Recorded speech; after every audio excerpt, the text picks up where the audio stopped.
Welcome to the beautiful Hark To Bounty Inn, situated here in the beautiful old West Riding of Yorkshire. The Hark To Bounty, well, she was built way back in 1729, but has a most amazing set of stories behind it. We are going to go in very, very soon and hear some pretty good ghostly stories. But first of all, how did the inn get its name? Well, it was where the huntsman would meet, and the huntsman would go inside, have a really good drink, and of course the foxhound would wait outside. One such foxhound was called Bounty, and Bounty started barking hysterically, and one of the huntsmen inside the bar said, "Here, Hark To Bounty." What a great name, said the landlord. Let's call the pub the Hark To Bounty. Let's now make our way inside and hear some pretty ghostly stories. Thank you.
Before 1974, the old West Riding of Yorkshire was in this very area here. If you committed an offence of any kind in the villages on this side of the River Ribble, you were brought here to the courts, known simply as the Hark To Bounty Magistrates' Court. There are some very, very touching stories, and let's have our first one right now.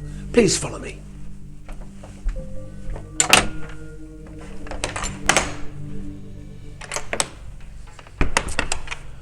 Well, we're in the old courtroom right now. The last magistrates' sessions that took place here were in 1974, before the county changed its borders. We're now going to make our way to the dock, and I shall tell you a story that will actually be very, very heart-rendering. A very, very sad story that took place way back in the 1880s. The murder of an innocent little boy. Please follow me. Let's turn the clock back to 1886. And a trial that really shocked this part of the world. We'll turn the clock back to that period of time, and we shall start in the village of Dalton-in-Furness, not too far from Barrow-in-Furness. Living there was a young lady called Grace Isherwood. Grace had two children, a little boy called Thomas, who was just a year old, and an elder boy called Peter, who was 7 years old. Both children had different fathers, and Grace was looked on with a little bit of, shall I say, shame by the residents of Dalton-in-Furness. She applied for a job at a place called Meanley Farm, not too far from where we are now, in the village of Newson in Bowland. The job was a housekeeper to a farmer. She applied for the job, and she got it. The farmer took a real shine to her and proposed to her. Well, she thought, I'm 24, he's 84, he won't be around much longer, I'll inherit the farm. So she married him. The one thing she didn't tell him was the fact she had a little boy, another little boy called Thomas, living in Dalton-in-Furness. A year passed, and a letter arrived from her sister Isabella, informing her that she'd sent no money back home to look after Thomas, and that she was going to bring Thomas to Clitheroe by the railway to literally hand the little boy over to her sister. In those days, of course, no mobile telephones, no communication. The only communication really would be a letter. And so she read the letter, and she made her way straight to the railway station in Clitheroe and met her sister Isabella, holding the hand of little Thomas. Grace said, "Look, I can't take him back to the farm. My husband will throw me out. He doesn't know I've got a second child." "Well, you can't leave him with us." So therefore they concocted a plan. They took the little boy up to the workhouse in Clitheroe, hammered on the door, and the workhouse manager opened the door and said, "Can I help you?" "Sir, could you please look after this little boy?" "Where's his mother?" "I'm his mother," said Grace. "We'll take both of you, but not the little boy by himself." "Can't do that," she said. So they set off walking. They made their way over what we call Waddington Fell, down towards Newton, and down towards the village of Slaidburn, where we are now. So Grace and Isabella Ishwood brought young Thomas to this very area here. As the little boy knelt to drink from the cool waters of the River Hodder, they grabbed him.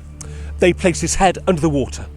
When the poor little boy's legs stopped thrashing away, they realised they had done their duty. They then waded out to the centre of the river and brushed away the gravel, brushed away the stones, and made a watery grave for this little boy. He was placed in the grave, his body then covered with the gravel and the stones. Grace and Isabella then made their way to the Hark To Bounty for a celebration drink. 3 days later, a local shepherd called Harry Barge made his way down to the river to let his sheep drink from the waters. When he saw in the centre of the river what looked like a little hand just waving with the current, he thought, "That's strange." He made his way to the centre of the river, brushed away the gravel and the stone, and found 2-year-old Thomas.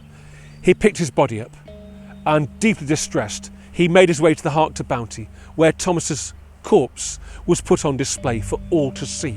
It wasn't long before the manager of the workhouse in Clitheroe realised there was something rather strange about this story. He thought, "Little boy, 2 women, that little boy was at my workhouse recently." He made his way to the Hark To Bounty and identified Thomas as being that very, very person. It wasn't long before Grace and Isabella were both arrested, put on trial at the Hark To Bounty, and found guilty of premeditated murder. Of course, the little boy's ghost does indeed haunt the Hark To Bounty to this very day.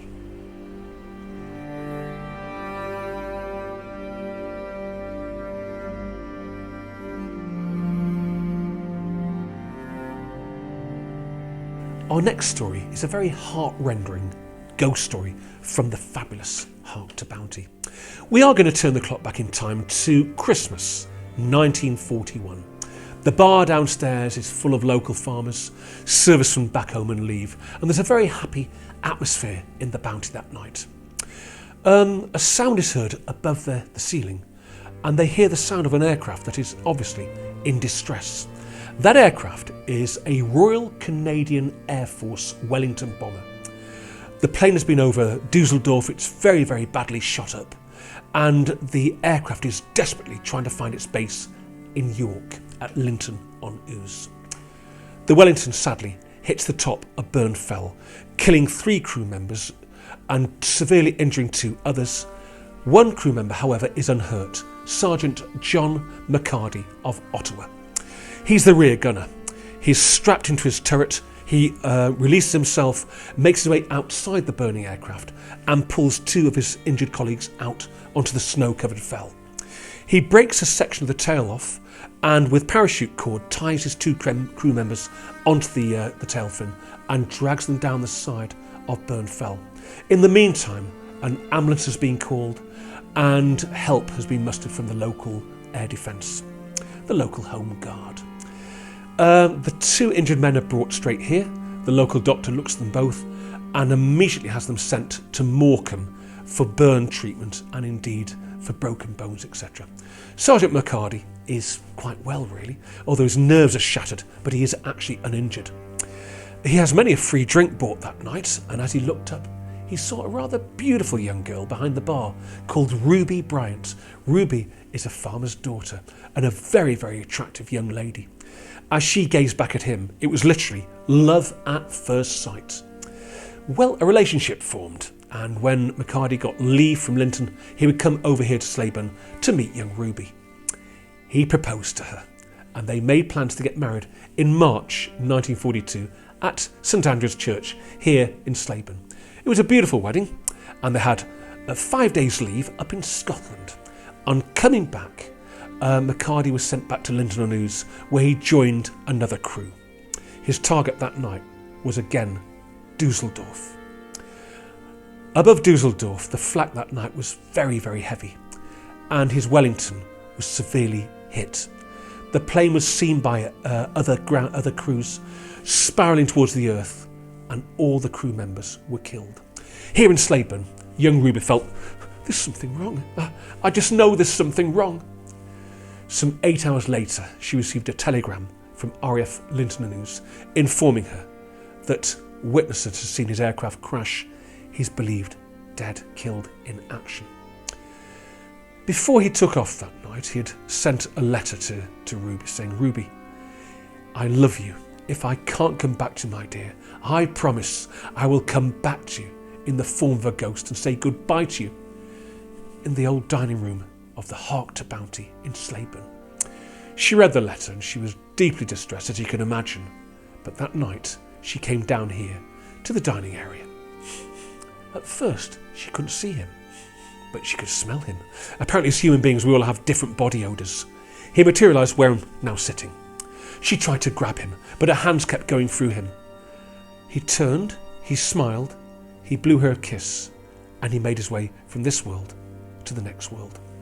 But it's been quite amazing, really. There's been stories of these two actually being seen here at the Bounty, where they proposed right next to this lovely piece of furniture. And the Bounty is indeed their favourite place, even in this century.